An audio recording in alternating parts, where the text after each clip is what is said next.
as land research seems to be making more money, we believe that also eats reason. You mentioned that the cash conversion cycle is 2 times the competitors. Can you tell me what the consequences of that might be and why it's relevant? Absolutely. Going to take this away.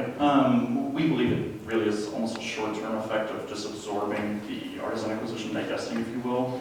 I mean, the consequences from a financial or accounting perspective is simply that they're paying their suppliers more frequently than they probably like to, and not collecting on their or not collecting on their receivables as quickly as they like to. So.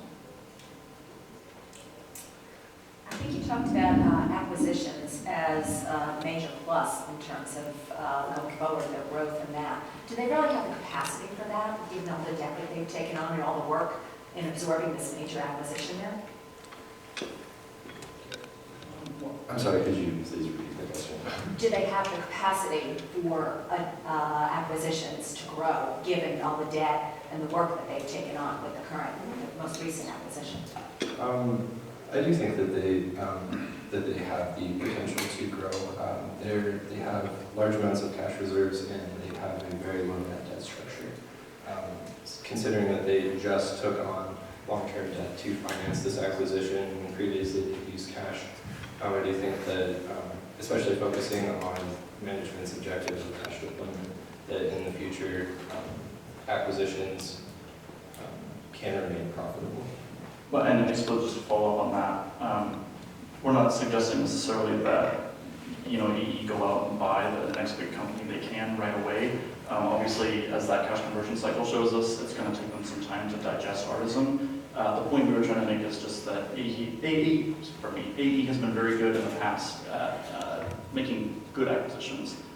They seem to be pretty good at inorganic growth, if you will.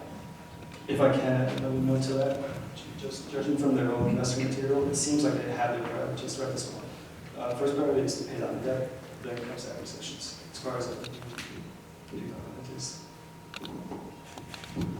You used a 3% for your terminal value. Can you tell me how you came to 3%? As far as the terminal growth, we assumed far into the future. Again, being in an effort to be conservative, we felt it was relatively close to what will be the underlying economic growth in the future. 3 or 2% would be appropriate. Could you just talk about the ROIC calculation for the Artisan acquisition and how you guys got to 18%, just what the inputs were, and kind of your confidence in the calculation? Absolutely. So using net operating profit after tax and dividing that by total debt plus equity, instead of using, picking and choosing numbers from debt or equity, I just use the entire amount to make a more conservative figure. I believe the figure that Wilbur provided was around 26%. And not that that wouldn't be bad to present to investors, however, I think that the number that was used better reflects the inherent risk, I guess, in the investment. Oh, I'm sorry, and those figures were used 2018 figures. Can you talk about Artisan's impact on gross and operating margins and how that affects the valuation? Well, I mean, based on our study materials, the benefit of Artisan is that it will broaden the scope of business being conducted, and it will likely cut down on cyclicality at the expense of lowering margins. Is really our understanding of Artisan. We, again, believe it to be a net benefit to the company.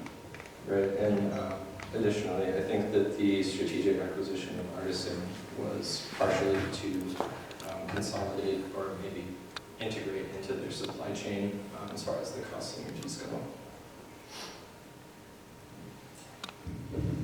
You have a great risk slide. Can you discuss the process of how you determined what went where and how?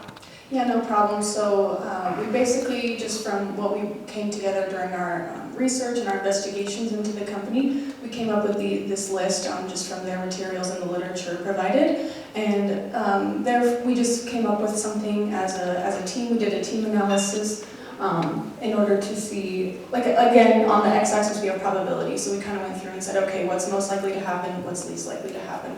And then on the y-axis, therefore, then, okay, if this were to occur, how much of an impact would this have on the operations of the company? And so that's kind of how we parsed that out.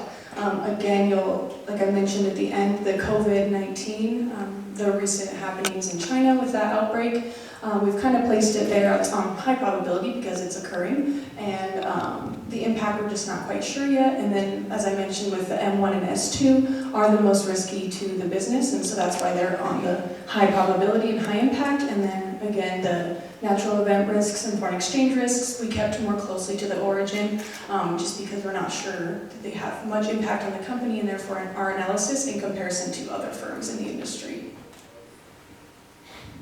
I'm curious about risk R3, which is dependence on intellectual property. I think you rank it as a very high impact. I'm fascinated by that, and I don't disagree. I'm just curious what your thoughts are and why you put it there. Right, so our impact there, why we ranked it so high, is just because, as my teammate Theo mentioned, there are quite a bit of patents involved in this sort of industry, and so we felt that it was pretty important to protect that intellectual property. In addition, during some of our research, we went into looking at some of the other countries that AE does business in that aren't as strict or as protected laws and restrictions that would protect AE in regards to these IP and like intellectual property rights. So we did list that as a risk just due to the global presence that AE has and how that might affect them. Great. If I can just add a little bit to that, Bailey's completely right. It is a major reason why there's such high barriers to entry for industries because there's so many patents. I believe AE has as many as 90 patents that are required to produce their product for their customers. It says a little bit about the industry as a whole. Well, if I can jump on that as well, I would just argue that the unexpected closing of the Shenzhen manufacturing facility kind of just goes to show that these assets, while that's not an intellectual asset, asset seizure or asset, I should say, disability in a way, is a real threat to the industry or to the company in particular.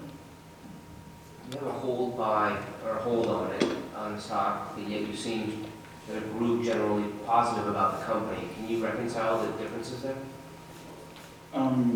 We believe that there's a good balance in both quantitative and qualitative factors for the company. On the qualitative side, it's a company that's done acquisitions very positively in the past, and they made a great acquisition recently, but we feel that just due to the increase in stock price, even since this project began, it really just, it's full value. It's a great company, it's just not something you necessarily want to buy at this price. So on this risk map, M1 and S2, would you consider the artisan acquisition to be mitigations of those risks or exacerbations? Yeah, of course. I think it would mitigate the risks that we've identified in AE to start, and then, of course, with the integration of artisan, it will only detract from the cyclicality that they felt alone before such an acquisition. So yeah, I believe that it does mitigate such risks. Can you talk about the peer group and how you kind of came up with what you view as peer companies? Yeah, so just researching the companies both online and through Bloomberg and determining which companies were most competitive within the industry using the global industry classification standard, it turned out to be MKS and then